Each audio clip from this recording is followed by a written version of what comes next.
So you're thinking about building a small solar system, maybe for a shed or a camper or an RV, or maybe just for emergencies? What a coincidence, so am I. Let's go figure it out together.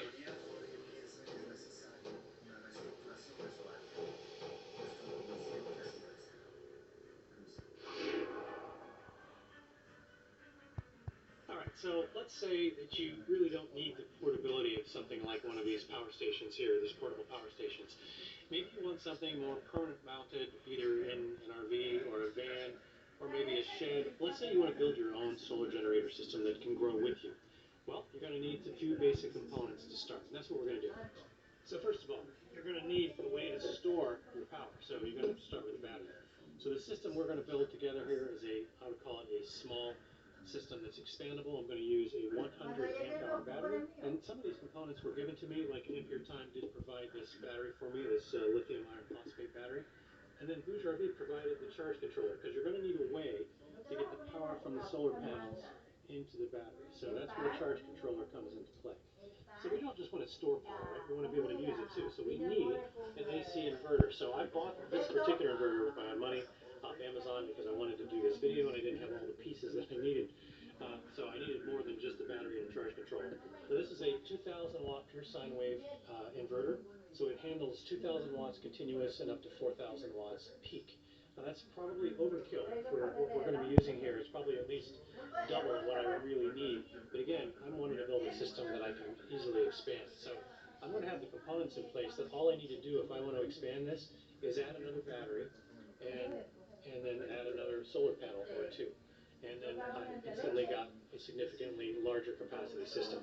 So this is going to be a great sort of entry-level size, a starter size, if you will, for a solar generator, something that would be appropriate for a little small workshop shed if you want to be able to power lights and fans and that kind of thing. This would be absolutely more than adequate for something like this. You could actually power some power tools for reasonable periods of time with this size system as well. But so what else do we need? Now all these other items I'm going to show you, these are all things that I bought with my own money. So again, the only things that I've actually been sponsored with for this video are the charge controller and the battery. So I did buy some, this is an 8-gauge battery cable from Amazon. This will allow me to go from the charge controller to the battery. I did want to add the capability to use DC power directly instead of not just AC power. So I picked this up off of Amazon. This is kind of cool. It's got an on-off switch. It's got a little voltmeter so I can see how much volts this thing is currently drawing. And then it's got a couple of low power type C USB ports. And then a 12 volt socket here so that I can power a 12 volt refrigerator off that if I want to. So that's going to be cool. I've not actually done one of these before, but this is going to be fun. This is just a box of miscellaneous wire tie down. So once we get this all set up, we're going to want to clean up the install. So since I'm going to be doing some cutting and crimping of cables, I bought myself a decent quality crimper. That's obviously optional depending on whether or not you need to crimp your cables. I want to keep my cable runs nice and short for maximum efficiency. So I figured I might as well go ahead and get a crimper while I'm at it. Got a wire stripper. Now this is designed for heavier gauge wire. So that'll be handy. Wire cutter. So this is just some wire snips. I always look at these kinds of videos as an opportunity for me to buy new tools. So I got miscellaneous copper connectors and shrink tubes. So heat shrink tubes. So these are going to be ways when I'm making cable connections that I can terminate properly with a proper sized connector, terminal connector, and then make sure that it's properly covered with heat shrink so it doesn't contact something unnecessarily or unexpectedly. Now, to protect your devices and reduce the risk of something like fire and for unexpected circumstances, you're going to want a fuse or circuit breaker. Now, something like this is a 200 amp fuse, and you'd normally position this between the positive terminal on the battery and the positive terminal on the inverter. Now another way to go about that, so I'm probably not actually going to use that fuse. Instead, I've got a 200 amp waterproof breaker. So this is going to enable me to basically very easily disable power to the battery from the inverter and vice versa if I want to do some work. So I don't have to disconnect cables. I can just simply trip the breaker and disconnect power. And then between the battery and the charge controller, I've got a 50 amp breaker. So other than some miscellaneous wires and connectors, that's about it. And obviously a little piece of plywood that I can mount all this on. So now that I've got all this laid out, you kind of got an idea of what the various pieces and parts are. And by the way, I'll put links to these pieces in the description of the video if you're interested in seeing what they are and how much they cost. But let's go to a workspace where I can spread out and actually start laying out the parts on the board and figure out where I'm going to put everything. So let's go do that, and we'll just kind of figure out how all this works together. Alright, I've got my 2x2 plywood laid out here. It's just basically half-inch thick plywood. And I need to figure out how I want to arrange my inverter and my charge controller. I've got a couple of these breakers here. This breaker obviously is going to sit between the charge controller and the inverter. And then this breaker down here is going to sit between the inverter and the battery. And then I also need to figure out where I'm going to put my 12-volt accessory ports here. So I think I'm going to just put those right down here. And I'm going to just basically take these things out and then use this little face plate as a guide to draw the holes where I can drill right into the plywood. Now it looks like I've got a lot of extra space here on the left, so I think I'm just going to draw a quick line here. And then I'm going to rip down this board so that I don't have all this extra space on the side that I don't really need. Tenía que dar comercial.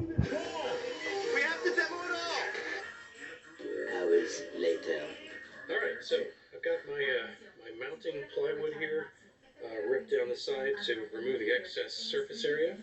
And I've got my main modules here, my solar charge controller mounted and my inverter mounted.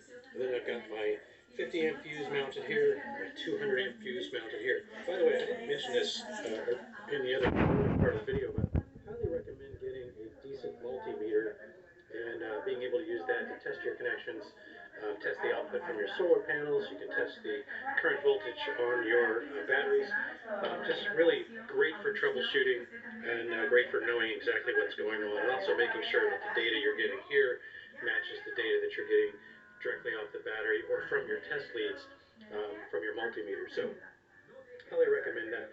Now I wanted to point something out. This charge controller here from Bouge RV, this is about $150, and it is an MPPT charge controller, also known as a, let's see, this is a maximum power point tracking, I think is what MPPT stands for. This is a very cheap, inexpensive alternative, and I use the term cheap and inexpensive because it's inexpensive for sure, because it only costs about $20, but this is a case of you get what you pay for.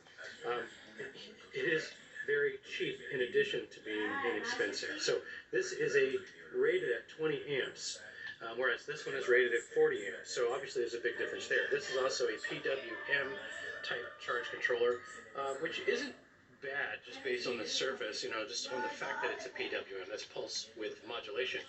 But this is not going to be as efficient at drawing power out of your solar panel and charging your battery as the MPP type charge controllers will be. The other thing that really makes me leery about using something like this, when you've got a lithium ion battery in particular, something that's fairly expensive, I mean these things run several $100s, do you really want to take a chance on cooking that battery if something goes wrong with a $15 or $20 charge controller? I personally don't think that's a fair trade-off. So I would rather not use one of these, even though it's a very low price of entry. I would much rather use something like this, which is in the $150 range, but very, very well made. So that's just my little rant on cheap charge controllers. So now that I got everything mounted, we need to connect the wires that are going to connect to our solar panels. As I mentioned, the system is designed to be expandable. This one little pigtail that I've got here to an Anderson connector, I can plug into the PV side, which is going to be these two terminals right here. And this one I'm just going to kind of tie down here, and this will go to an adapter with MC4 connectors on it that I can use to connect to my 200 watt Bouge RV rigid solar panel. So that'll be fine for a single solar panel, but with the gauge of this wire, if I wanted to hook up, say, two 200 watt solar panels, I would want a heavier gauge wire than this rather than, because this wire is only really spec'd for a maximum of about 10 amps. And that should be fine for most circumstances with a single 200 watt solar panel. But you definitely do want to make sure that your wires are properly gauged to the current that they're going to be handling. So that said, let me put that aside. Now, really, I've just got to make my wire termination. So this is the fuses are going to be always on the positive of the red wire. So I'm going to be taking, this is the large one. This is going to go to the bottom of this fuse, and this is going to go directly to the battery. But then I need to also take the positive here to the positive on the inverter, then the positive on the inverter to the positive on this 50 amp fuse, and then over here the positive up to the charge controller. So these will all be red wires. And then the black or common wire, the smaller one, I'm going to need to cut this to fit from here over to the common on the inverter. And then I've got the main, obviously the main battery cable that will come down from the common on the, or the negative on the inverter and go straight to the battery. So the only other thing is these little DC connections. So I did drill the holes, as you can see, so that actually worked out really, really cool. The only thing is that it didn't occur to me the width of this half-inch drywall or half-inch plywood is going to be a problem. I'm not going to be able to use the little retaining ring on the bottom side of the drywall to cinch this particular little voltmeter down. There's not going to be enough thread sticking out to do that.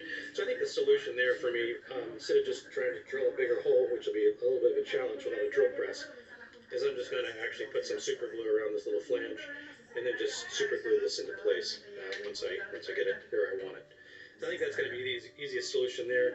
Everything around it's going to be cinched down, and then the faceplate itself is going to be screwed into the panel. So that's going to look nice when I get it all set up. Now, before I go ahead and get my cable terminations all set up, I wanted to go ahead and directly wire the battery to the inverter without the fuses, just so I can test the inverter, since this is a brand new inverter and I've not tested it before. Gonna get this plastic off of there, all shiny and new. Kind of wanted to see what the display looks like, so let's turn this thing on and hopefully we don't see any sparks. Cool. So this is actually a color display.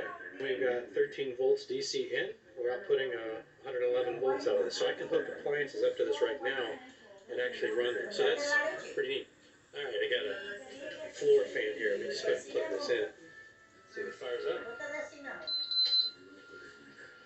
Yep.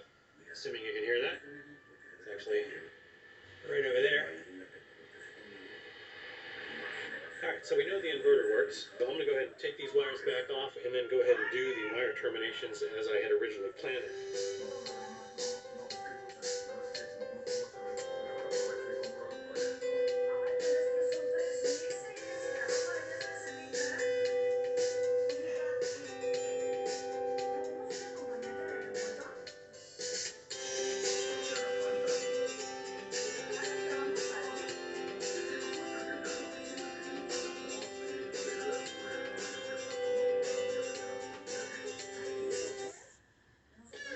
It's never been easier to get a fuller head of hair. Topic smudge-proof keratin hair fibers blend.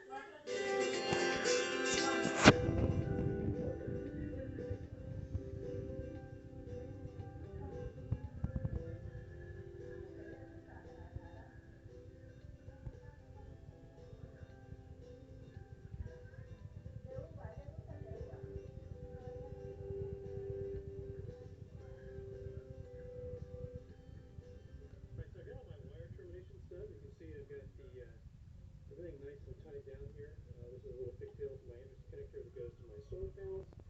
I've got my breakers currently tripped here, so I'm not getting any power. I've gone ahead and hooked up my positive negative leads to the battery. And I'm just going to test everything. You notice some discoloration down here on the voltmeter on the little DC panel. I ended up having to super glue this, and so I went and and bought some of this Loctite super glue gel. It's supposed to dry clear, but it didn't. It dried kind of white, chalky, hazy. I got some of it off. I probably used too much. Maybe that was my problem. Taking a quick look at the back of the panel here. These are the DC ports that I had mounted, and these came as all one block, by the way, and they're attached to one single faceplate. And each one is held by these retaining rings, and you can see where the meter, this is the little voltmeter module, didn't have enough thread sticking through the plywood, so that's the one I super glued in with maybe less than ideal results. But the other three were just fine. But you see the wiring is very easy, so you're just basically taking all of the positive terminals and connecting them in parallel, and then all of the negative terminals and connecting them in So that's how all of that connects. It's very straightforward. I'm sure you can figure that out. Just need a decent pair of wire strippers and an inexpensive crimper, terminal crimper, to set that up, and it all works fine. So I've got the positive negative leads coming from the DC module up through this little hole I drilled here, and the black common is going to the other commons on the inverter, and then the red is going to the this side of the positive on the 50 amp circuit. All I really need to do is to energize this breaker here, and let's just see if we get some power. Okay, that's cool. We get 13.1 volts. Let's make sure we've got inverter power. Okay, inverter is showing 13.0 volts. So let's go ahead and energize the charge control, and it is coming on. That's cool. Reading 13.2 volts. So we got 13.2, 13.1, and 13.0. So this is where it's kind of interesting if we were to take our multimeter here, just get a reality check on that. 13.08 volts. So we are just a hair below 13.1. This is obviously has a precision of 1/10, so it's just rounding up. So this is actually fairly precise. This is also 1/10. It happened to be rounding down. So if you look at between the inverter and the charge controller, 13.2, 13.0, I'm actually kind of right in the middle of these two values. This is slightly high, this is slightly low, and this one is actually pretty much right on within 2/100ths. I'm right on the money. So anyway, I think that's all the damage we can do tonight. So since it's dark out, we have to wait till tomorrow and hope we get some decent sun. I can hook up some solar panels and get this thing charging. All right, got some nice morning sun, and I'm putting power into the solar generator here. So I am charging my amper time 100 amp hour battery. So let's launch the Charge Pro. It's Charge Pro 2.0. This is the app that you can use to Bluetooth monitor the Bouge RV charge controller. I've already got my Bluetooth connection established here. So we are getting 124 watts currently into the battery right now, and 9.4 amps. And my battery voltage is 13.5. Pimp Your Time gives you a really nice little matrix that shows you the state of charge based on the battery voltage. And you can see there at the top of the list, at 13.5, I am roughly at 100%, or approximately at 100%. So these numbers are all approximations. They're not exact numbers. Let's do some testing here. Let's actually put an AC load on the inverter and see if we can find out how it reacts when you start actually drawing some significant wattage out of this thing. All right, so let's go ahead and turn on the hair dryer here. Put it on warm heat and low. So we're drawing 9% load. Go ahead and try holding a high fan with medium heat. 47%. Put the hot element on. A little over 67% hot. This should be pulling about 1,400 watts right now. And this inverter is capable of 2,000 watts continuous. That's cool. Alright, time to test the thing that I'm not super confident about. I have got here one of my 12 volt refrigerators, and it's currently off, as you can see. So I'm not 100% sure that the fuses that are attached on these, that came with the wiring, these little sensors, and that's these guys right here. I don't know what size fuses those are. I couldn't figure that out from the product spec. I didn't take the little assembly apart to look. So we're going to find out if I blow a fuse. So if something blows out, we'll know, because there's one main positive wire here with a fuse feeding the power connector here. So if this fuse blows, everything else is dead. So what we're going to do is turn that off. We'll plug this in to this socket. And we're going to find out if I can power the refrigerator or not. So let's turn this on. Alright, and alright, actually, we're good. You can see that's the internal temperature now. So the compressor is actually running. It's a very quiet unit. This is the new Air 48 quart. So, cool. That works. I am powering the fridge off of this AC, or off of this little DC module here. I wasn't sure that this fridge was going to pull too much power. So clearly it does not. So that's excellent.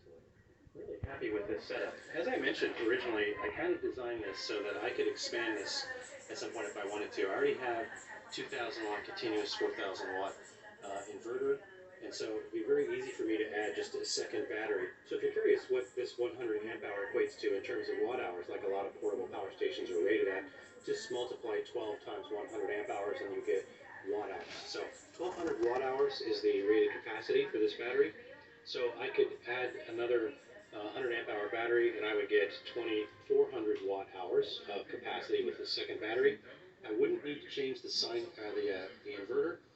I really wouldn't need to change anything because if I put the batteries in parallel, I'm simply going to maintain 12 volts, and then my charge controller absolutely can handle another 200 watts of input easily, since this is a 40 amp charge controller. The 40 amp actually refers to the output capacity, so it can max out at 40 amps in terms of sending current to the battery. But easily you can handle a couple of 200 watt panels with this, no problem at all. In fact, you can handle a fair amount more than that. So hopefully you got the sense that this is actually a very doable project and something you can definitely handle if you just take your time and do a little bit of research to make sure that you've got your wires gauged properly so that whatever system you end up setting up is safe to operate. I will be going into some more information on another video on the ampere time 100 amp hour battery, and also another video that'll be more specific to the charge controller from BougeRV, that 40 amp charge controller right there. I'm going to get into the app and kind of the configuration options and talk a little bit more about what you can do with that charge controller, because it's very cool. And of course I've got the AC inverter. There was really not any configuration options on the AC inverter other than the remote control, which I think I showed you when I was doing some of the other little bits and pieces. But we didn't really need the remote control in this setup, but it's really great if you're actually setting up a shed system or an RV system, something like that. Then this is going to be kind of tucked away out of reach, and it'd be nice to have that remote control, which it does come with a pretty long cable for that. So it's pretty handy. And as I mentioned, I'll put links to all this stuff in the description below if you want to go check out and see how much this stuff costs. And then, maybe you can tweak the system to better suit whatever needs that you have. So anyway, thanks for joining me. If you found any of this useful, I would really appreciate if you give me a thumbs up on the video. Super does help. And consider subscribing if you're not a subscriber. That's all I got for you. I hope to see you in the next one. Until then, have fun out there.